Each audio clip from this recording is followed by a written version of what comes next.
Tashkent में लाल बहादुर शास्त्री की रहस्यमयी मौत के 56 साल पूरे हो गए हैं। एक देश के कार्यकारी प्रधानमंत्री के लिए किसी दूसरे देश में रहस्यमय परिस्थितियों में मृत्यु होना असाधारण है। 56 साल पहले 1966 में 11 जनवरी को भारत के तत्कालीन प्रधानमंत्री लाल बहादुर शास्त्री की सोवियत संघ के ताशकंद में रहस्यमय परिस्थितियों में मौत हो गई थी। यह मौत कोई साधारण मौत नहीं थी। यह एक ऐसी मौत थी जिसका रहस्य आज भी अनसुलझा है। लाल बहादुर शास्त्री सिर्फ 19 महीने देश के प्रधानमंत्री रहे, लेकिन इन 19 महीनों में उन्होंने दुनिया को भारत की ताकत का एहसास कराया। उन्होंने 1965 के युद्ध में जय जवान जय किसान के नारे से पाकिस्तान के अहंकार को हमेशा के लिए तोड़ दिया और कश्मीर पर कब्जा करने का पाकिस्तान का सपना चूर चूर हो गया। 1965 के युद्ध के बाद भारत और पाकिस्तान ने 10 जनवरी को ताशकंद में एक समझौते पर हस्ताक्षर किए। उसी दिन दोपहर करीब 2 बजे शास्त्री का निधन हो गया। एक देश के कार्यकारी प्रधानमंत्री के लिए किसी दूसरे देश में रहस्यमय परिस्थितियों में मृत्यु होना असाधारण है, लेकिन उस समय मीडिया इतना मजबूत नहीं था जितना आज है। न तो 24 घंटे चलने वाले न्यूज चैनल थे और न ही सोशल मीडिया।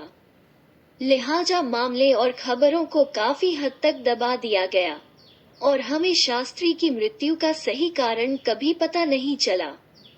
हालांकि हमें लगता है कि आज उनकी मौत से जुड़े इतिहास के पन्नों को पलटना जरूरी है। लाल बहादुर शास्त्री से जुड़ी कुछ ऐसी बातें हैं जिन पर कभी ज्यादा चर्चा नहीं हुई। देश के पहले प्रधानमंत्री जवाहरलाल नेहरू का निधन 27 मई 1964 को दिल का दौरा पड़ने से हुआ था। उनकी मृत्यु के 13 दिन बाद लाल बहादुर शास्त्री भारत के दूसरे प्रधानमंत्री बने। ये 9 जून 1964 की बात है। ये वो दौर था जब हमारा देश 1962 के भारत चीन युद्ध से पूरी तरह उबर नहीं पाया था और पाकिस्तान भी लगातार जम्मू कश्मीर का मुद्दा अंतर्राष्ट्रीय पटल पर उठा रहा था। उस समय पाकिस्तान के तत्कालीन राष्ट्रपति जनरल अयूब खान ये जानने के लिए उत्सुक थे कि भारत में नेहरू की जगह किस नेता ने ले ली है। वो वास्तव में ये देखना चाहते थे कि क्या लाल बहादुर शास्त्री एक मजबूत नेता है और क्या उन्हें कूटनीतिक स्तर पर उलझाकर जम्मू कश्मीर के मुद्दे को बढ़ाया जा सकता है।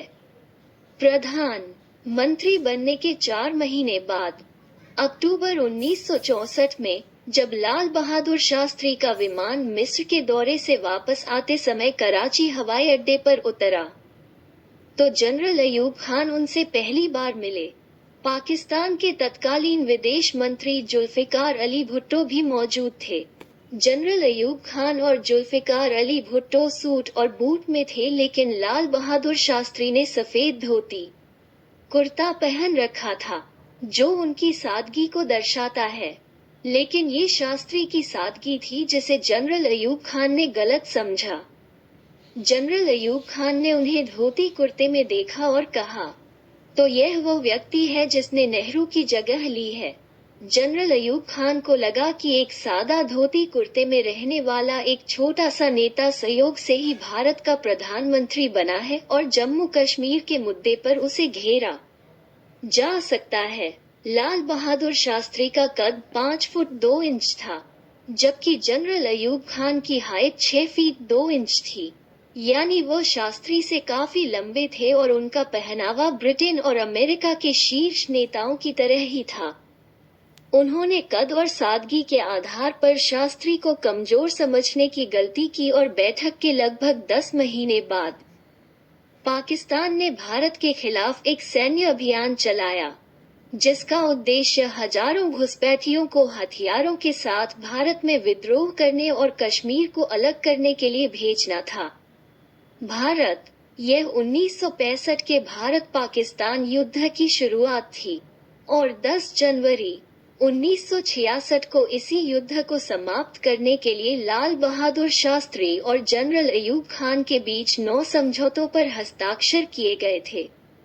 यानी समझौते पर हस्ताक्षर लाल बहादुर शास्त्री के निधन से कुछ घंटे पहले ही हो गए थे।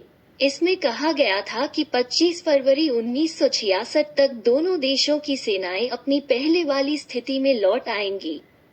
जिन क्षेत्रों पर भारतीय सेना का कब्जा है, उन्हें पाकिस्तान को लौटा दिया जाएगा और जिन क्षेत्रों पर पाकिस्तान का नियंत्रण था, उन्हें भारत को वापस कर दिया जाएगा। उस समय भारतीय सेना ने पाकिस्तान के कब्जे वाले कश्मीर में स्थित हाजीपीर दर्रे पर नियंत्रण कर लिया था।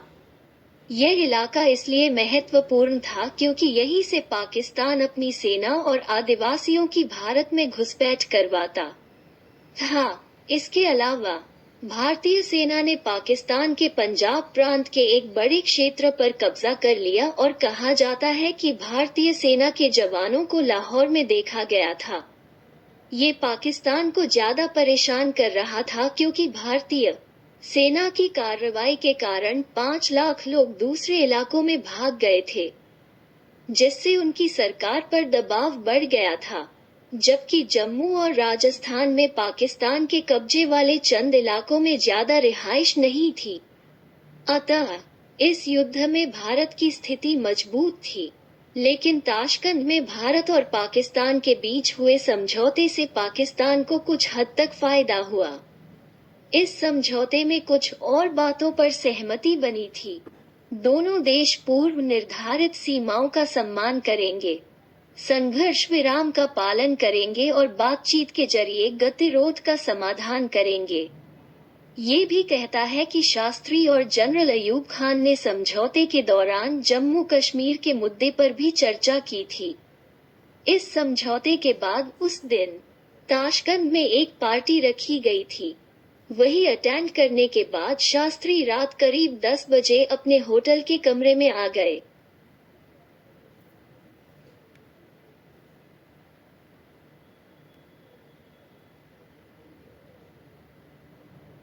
पार्टी में थोड़ा खाने से उन्हें भूख नहीं लगती थी, इसलिए उन्होंने पालक का साग और मनपसंद आलू की सब्जी के साथ हल्का भोजन किया।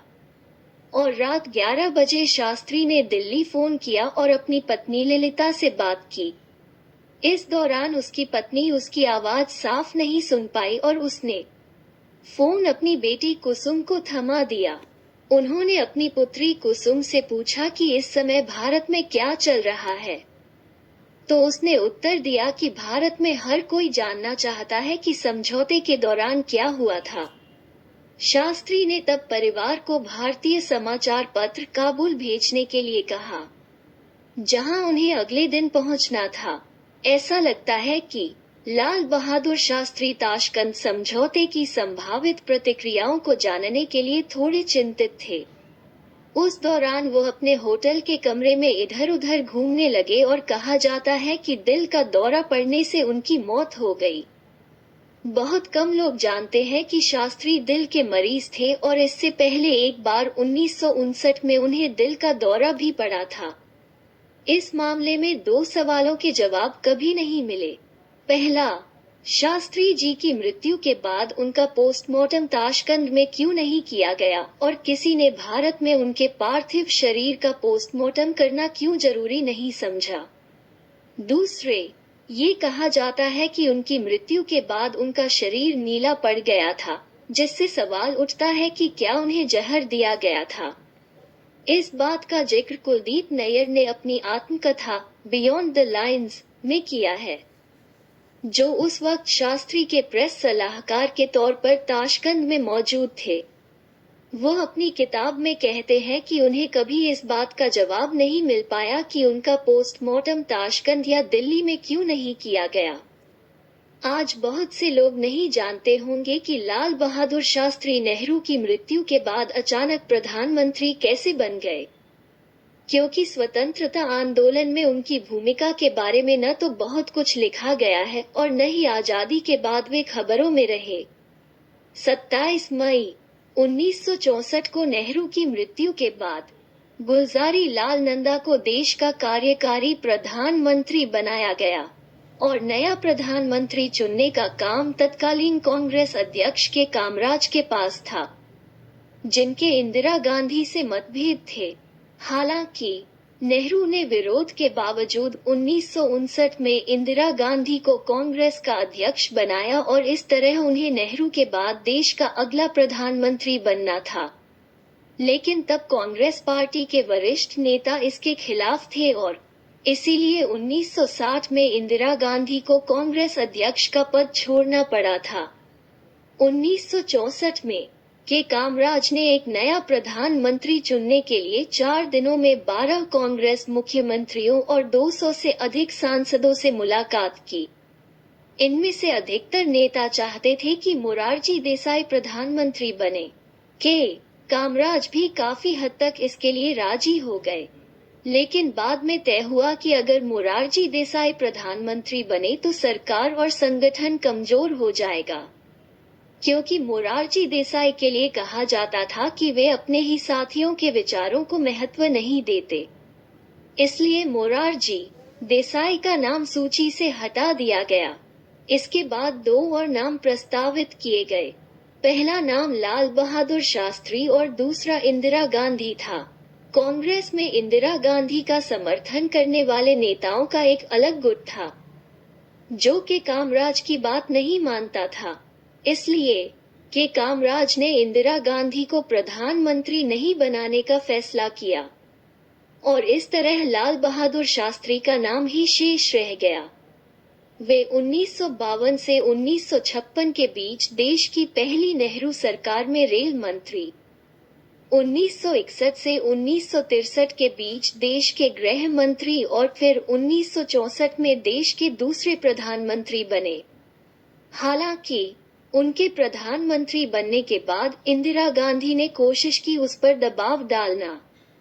इंदिरा गांधी प्रधानमंत्री नहीं बन सकी, इसलिए कुछ नेताओं ने उन्हें लाल बहादुर शास्त्री के मंत्रिमंडल में सीट देने के लिए कहा और काफी सोच विचार के बाद इंदिरा गांधी को देश की सूचना एवं प्रसारण मंत्री बनाया गया। हालांकि इसे इंदिरा गांधी का अपमान माना गया था, क्योंकि उस समय देश में मीडिया का इतना विकास नहीं हुआ था और संचार के माध्यम भी सीमित थे। इसलिए सरकार में सूचना एवं प्रसारण मंत्रालय को बड़े मंत्रालय के रूप में नहीं गिना जाता था।